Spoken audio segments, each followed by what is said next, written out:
Video में हम रेखीय आवर्धन पढ़ेंगे और उसके बाद में हम एक पतले लेंस के लिए अपवर्तन का सूत्र यानी न्यूटन का सूत्र पढ़ेंगे। तो सबसे पहले हम रेखीय आवर्धन पढ़ेंगे। सबसे पहले हमें पढ़ना है रेखीय आवर्धन कि रेखीय आवर्धन क्या होता है। रेखीय आवर्धन यानी लीनियर मैग्निफिकेशन। तो रेखीय आवर्धन जिसको m से प्रदर्शित करते हैं, रेखीय आवर्धन को m से, और इसकी परिभाषा अगर लिखने के लिए आए तो हम लिखेंगे कि किसी लेंस द्वारा बने प्रतिबिंब की लंबाई तथा वस्तु की लंबाई के अनुपात को, प्रतिबिंब की लंबाई तथा वस्तु की लंबाई के अनुपात को, प्रतिबिंब की लंबाई, प्रतिबिंब की लंबाई तथा वस्तु की लंबाई, इसके अनुपात को हम रेखीय आवर्धन कहते हैं m। यानी हम इसको ऐसे भी लिख सकते हैं, प्रतिबिंब की लंबाई को I से और वस्तु की लंबाई यानी ऑब्जेक्ट O से, और ये होता है बराबर V/U। अब ये कहाँ से आ गया V/U? जब ये पीछे उत्तल लेंस और अवतल लेंस के लिए अपवर्तन का सूत्र पढ़ाया है तो उसमें जो पहली समीकरण आई है, उसमें इधर आया है कि ऊपर प्रतिबिंब की लंबाई, वस्तु की लंबाई और इधर V/U। उस पहली समीकरण में अगर हम वहां पर मान रखेंगे तो हमें ये वाला मान बराबर मिल जाएगा अगर उसकी पहली समीकरण को हम हल करेंगे वहीं पर। तो ये V/U इसका सूत्र हो गया। यानी रेखीय आवर्धन अगर यहाँ से चेक करें m बराबर I/O, अगर O की मल्टीप्लाई इधर कर दें तो m बराबर I बराबर MO। O वस्तु की लंबाई है तो m एक कोई कांस्टेंट राशि होगी, इसका मतलब है कि I m गुना है, I मतलब प्रतिबिंब की लंबाई m गुनी है वस्तु की लंबाई की, m गुनी है, अब वो कम भी हो सकती है और अधिक भी हो सकती है। इसका मतलब है कि प्रतिबिंब की लंबाई और वस्तु की लंबाई में तुलना को बताता है रेखीय आवर्धन कि कौन कितने गुना अधिक है, कौन कितने गुना अधिक है। तो रेखीय आवर्धन हमें तुलना बताता है प्रतिबिंब की लंबाई और वस्तु की लंबाई में। तो रेखीय आवर्धन यानी m प्लस का भी हो सकता है और m माइनस का, पॉजिटिव भी हो सकता है और निगेटिव भी हो सकता है। अगर m पॉजिटिव है तो हमें क्या बताएगा, अगर m निगेटिव है तो हमें क्या बताएगा। अगर प्रतिबिंब बन रहा है मुख्य अक्ष के ऊपर, अगर प्रतिबिंब मुख्य अक्ष के ऊपर, और मुख्य अक्ष के ऊपर बना प्रतिबिंब कैसा होता है, सीधा होता है, यानी ये मुख्य अक्ष है और इसके ऊपर अगर प्रतिबिंब बनता है तो ये प्रतिबिंब सीधा होता है, और सीधा प्रतिबिंब आभासी होता है। ठीक, अगर प्रतिबिंब मुख्य अक्ष के ऊपर बन रहा है तो सीधा होगा और सीधा प्रतिबिंब आभासी होता है। तो सीधे प्रतिबिंबों के लिए m का मान धनात्मक, सीधा होगा और आभासी होगा, और निगेटिव, m का मान निगेटिव है तो इसका मतलब है कि प्रतिबिंब उल्टा और वास्तविक, यानी उल्टे प्रतिबिंब वास्तविक होते हैं। तो इस सूत्र में हम मानों को चिन्ह सहित भी रख सकते हैं। अगर हम चिन्ह सहित ना रखें तो भी आंसर हमारा सही होगा। अगर इसमें हम मानों को चिन्ह सहित ना रखें, आंसर हमारा सही होगा, बस हमें प्रतिबिंब की प्रकृति नहीं पता चल पाएगी। और अगर हम जब चिन्ह सहित रखेंगे तो हमें प्रतिबिंब की प्रकृति भी पता चल जाएगी। ठीक, तो ये रेखीय आवर्धन क्लियर हो गया। अब रेखीय आवर्धन को हम f तथा u के पदों में याद कर लेते हैं। f तथा u के पदों में तो अपवर्तन का सूत्र लगाएंगे। पहले अपवर्तन का सूत्र 1/v minus 1/u equal 1/f, लेंसों के लिए फोकस दूरी का सूत्र। अब हम इसमें दोनों पक्षों में u से भाग कर देंगे, दोनों पक्षों में u से भाग करने पर, भाग नहीं, u से हम गुणा करेंगे, u से गुणा करेंगे तभी मिलेगा हमें, u से गुणा करने पर। तो u से गुणा करेंगे तो ये हो जाएगा u upon v minus u upon u equal u upon f, ये मिल जाएगा। तो इससे ये कैंसिल, ये बचेगा v अपॉन, सॉरी ये हो जाएगा u अपॉन v माइनस यहाँ पर बचेगा 1 इक्वल u अपॉन f। तो ये u upon v equal u upon f, और इस 1 को उधर भेजेंगे हो जाएगा प्लस का। अब इसको यहीं पर सॉल्व कर देंगे, u upon v equal u plus cross multiply कर देंगे तो f अपॉन f।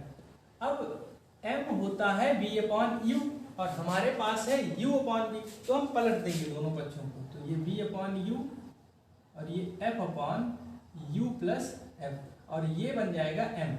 तो m बराबर f upon u plus f। तो ये देखिए आवर्धन, ये हमें मिल गया है u और f के पदों में। इसके बाद में अब हम ज्ञात करेंगे, देखिए आवर्धन, ये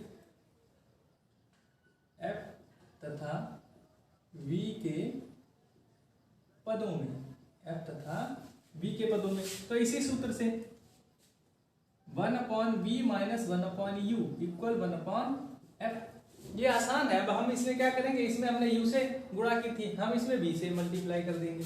तो v से मल्टीप्लाई करने पर v upon v minus v upon u equal v upon f। तो ये v से v हो जाएगा कैंसिल, तो ये बचेगा 1 minus v upon u equal v upon f। तो ये minus v upon u equal v upon f minus 1। Minus को अगर हम उधर भेज देंगे तो ये 1 हो जाएगा प्लस का, और v अपॉन f हो जाएगा माइनस का, और ये v अपॉन u ये m हो जाएगा, cross multiply f minus v upon f। तो ये देखिए आवर्धन का सूत्र हमें मिल गया है f और v के पदों में। अगर f का मान पता है, v का पता है, तो हम देखिए आवर्धन आसानी से कैलकुलेट कर सकते हैं। यानी इन सूत्रों का यूज कैसे करना है, अगर हमें u दिया गया है और f पता है, बाकी कोई इंफॉर्मेशन नहीं है, तो हम इस फॉर्मूले का यूज करके m का मान कैलकुलेट कर सकते हैं। इसके लिए अगर f और v पता है तब भी हम कैलकुलेट कर सकते हैं। चलिए अब बढ़ते हैं हम पतले लेंस की फोकस दूरी के लिए अपवर्तन का सूत्र। पतले लेंस की फोकस दूरी के लिए न्यूटन का सूत्र। पतले लेंस की फोकस दूरी के लिए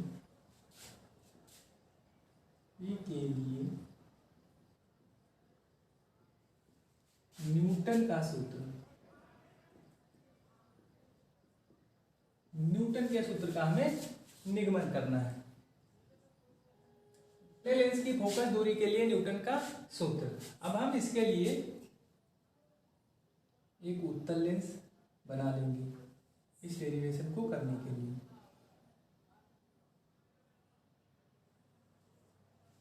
ये इसकी मुख्य अक्ष है। लेंस में प्रकाशीय केंद्र लेंस के भीतर होता है, तो प्रकाशीय केंद्र भीतर होता है, तो इसलिए वस्तु की दूरी और प्रतिबिंब की दूरियों को मापने में थोड़ी सी असुविधा होती है, जबकि हम उसके फोकस से वस्तु और प्रतिबिंब की दूरियों को आसानी से माप सकते हैं।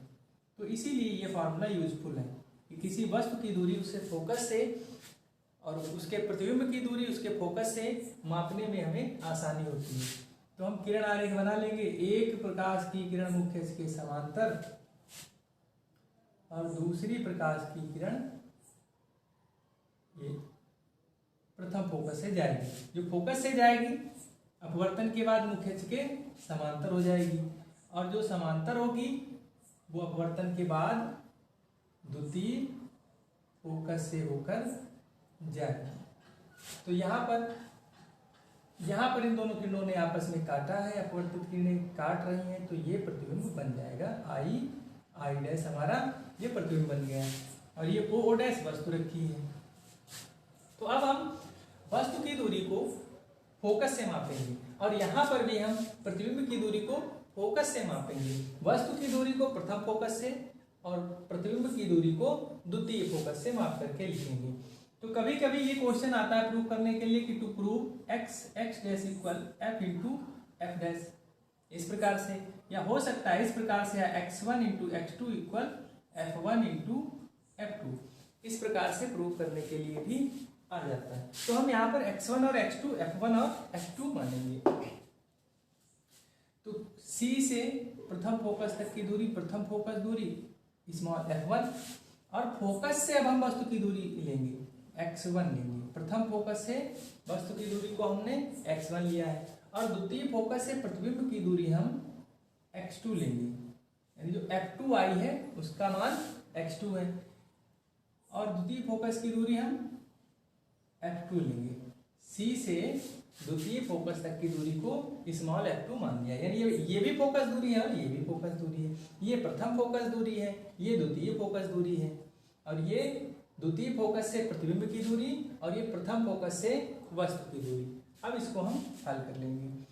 अब इसमें पहले हम दो त्रिभुज देखेंगे, ओ डैश एफ, और ये सी, इस पॉइंट को लिख देते हैं डी, और इसको लिखते हैं हम ई। O dash F1 C D F1 में, इन दोनों त्रिभुजों में ये कोण शीर्षाभिमुख है, तो इसका ये कोण और इस त्रिभुज का ये वाला कोण आपस में बराबर हो गए, और ये यहाँ पर सीधी रेखा है, लंब है, तो ये कोण भी आपस में बराबर। तो हम कह सकते हैं कि त्रिभुज ओ डैश F1 तथा त्रिभुज सी डी F1 समरूप त्रिभुज है, और समरूप त्रिभुजों में उनकी भुजाओं का अनुपात बराबर है। ये क्लास 10th में आप लोग पढ़ के आए हैं। तो हम लिखेंगे O dash upon C D, O dash upon C D equal, इसमें ओ F1 अपॉन सी F1, ओ F1 अपॉन सी F1, इसको लिख देंगे इक्वेशन नंबर 1। अब चलते हैं इधर के त्रिभुज में, इसमें आ जाओ। अब हम इस त्रिभुज में लेंगे CE F2 और इधर का I डैश F2 में, ये भी समरूप ही त्रिभुज है। त्रिभुज CE F2 तथा त्रिभुज I डैश F2 समरूप त्रिभुज है, समरूप त्रिभुज है। तो इसमें भी भुजाओं का अनुपात बराबर होगा, CE बटे I dash, CE upon I dash equal CF2 upon IF2, CF2 upon IF2। अब इसको थोड़ा सा हम हल कर लेते हैं। CE यहाँ से देखिए, ये CE ओ डैश के बराबर होगी क्योंकि ये वाली रेखा और ये समांतर है, तो हम CE की जगह पर लिख सकते हैं ओ डैश और बटे में I dash equal CF2 upon IF2, इसको लिख देंगे इक्वेशन नंबर 2। अब इक्वेशन 1 और 2 में देखिए ओ डैश अपॉन CD, अब ये तो CD है, तो ये भी इक्वल नहीं है, ये CD है और ये I डैश है। अब यहाँ पर भी हमें थोड़ा सा इसको सॉल्व करना पड़ेगा क्योंकि अभी ये इक्वल नहीं है, तो हम यहीं पर सॉल्व कर लेते हैं। ये I डैश है, ये I डैश है। चलिए पहले लिख लेते हैं। ये CE बराबर हो जाएगा, CE बराबर ओ डैश, और ये I डैश बराबर हो जाएगा CD के, I डैश बराबर CD के, क्योंकि यहाँ पर भी ये वाली रेखा इसके समांतर है, तो ये और ये आपस में बराबर होंगे। तो हम CE की जगह पर यूज करेंगे O dash upon I dash की जगह पर CD equal CF2 upon IF2, equation number 2। अब इक्वेशन 1 और 2 में लेफ्ट हैंड साइड इक्वल है तो राइट हैंड साइड भी इक्वल होंगे। समीकरण 1 व 2 से हम लिख सकते हैं O F1 upon C F one equal C F two upon I F two. इसको लिख देंगे समीकरण 3। अब हम मान रख लेंगे। अब पहले अब यहाँ से मान लिख लेते हैं कि ओ एफ वन का मान कितना होगा। ये ओ एफ वन है, ओ एफ वन इक्वल, अब इसको देखते हैं, ये है ओ एफ वन। और दूरियां हमें चिन्ह सहित रखनी है, चिन्ह का विशेष ध्यान रखना है। अगर चिन्ह नहीं रखेंगे तो फार्मूला गलत हो जाएगा। ओ एफ वन इसको माना है एक्स वन, और ये लेफ्ट हैंड साइड है तो माइनस का यूज करेंगे। इसी प्रकार फिर है C F one, C F one, C F one, ये दूरी एफ वन है, स्मॉल एफ वन, और लेफ्ट हैंड साइड है तो माइनस साइन के साथ। फिर C F two, C F two equal C F two, ये दूरी है स्मॉल एफ टू। अब ये दूरी राइट हैंड साइड में तो प्लस साइन के साथ। फिर आई F to, I F two equal I F two, ये एक्स टू है, राइट हैंड साइड है तो ये प्लस के साथ, यानी ये दो दूरियां लेफ्ट हैंड साइड में है तो इसीलिए माइनस के साथ, और ये दूरियां राइट हैंड साइड में है तो इसीलिए प्लस साइन के साथ। अब इन मानों को समीकरण 3 में रखने पर, इन मानों को समीकरण 3 में रखने पर, अब हम समीकरण 3 में रखेंगे O F one minus X one, तो ये हो जाएगा minus X one upon C F one, C F one है माइनस एफ वन, तो minus F one equal C F two, C F two है एफ टू, और फिर है आई एफ टू, तो आई एफ टू का मान है एक्स टू, तो ये माइनस माइनस हो गया प्लस। अब क्रॉस मल्टीप्लाई, एक्स टू इधर आएगा तो X one into X two, और इक्वल एफ वन उधर जाएगा तो F one into F two. ये न्यूटन का फार्मूला प्रूफ हो गया, ये प्रूफ हो गया। ठीक, तो ये न्यूटन का सूत्र था पतले लेंस के लिए, पतले लेंस की फोकस दूरी के लिए। अब यहाँ पर कुछ न्यूमेरिकल करने के लिए एक कॉन्सेप्ट देख लीजिए कि अगर लेंस के दोनों ओर लेंस के दोनों ओर समान माध्यम, तो जो फोकस दूरियां हैं वो आपस में हो जाएंगी बराबर। जो फोकस दूरियां हैं वो आपस में हो जाएंगी बराबर। अंतर क्या आएगा, ये F1 है लेफ्ट हैंड साइड में तो ये हो जाएगा माइनस का, ठीक, और आपस में इनकी न्यूमेरिकल वैल्यू इक्वल ही रहेगी, इनकी न्यूमेरिकल वैल्यू इक्वल रहेगी। तो हम F2 की जगह पर माइनस F1 यूज कर सकते हैं, यानी इस प्रकार ये x1 into X two equal minus F1, और ये F1 न्यूमेरिकल वैल्यू इक्वल, तो ये x1 into X two equal minus F1 square use कर देंगे। या अगर दोनों की वैल्यू इक्वल है तो F मान लेते हैं, तो x1 into X two equal minus F square का यूज कर देंगे। अगर लेंस के दोनों ओर माध्यम समान है तो उनकी प्रथम फोकस दूरी और द्वितीय फोकस दूरी आपस में बराबर होगी। तो ये न्यूटन का सूत्र कंप्लीट हो गया और इसी में रेखीय आवर्तन हो गया, और इसके बाद जो आगे के डेरिवेशन है वो नेक्स्ट वीडियो में आपको बताएंगे।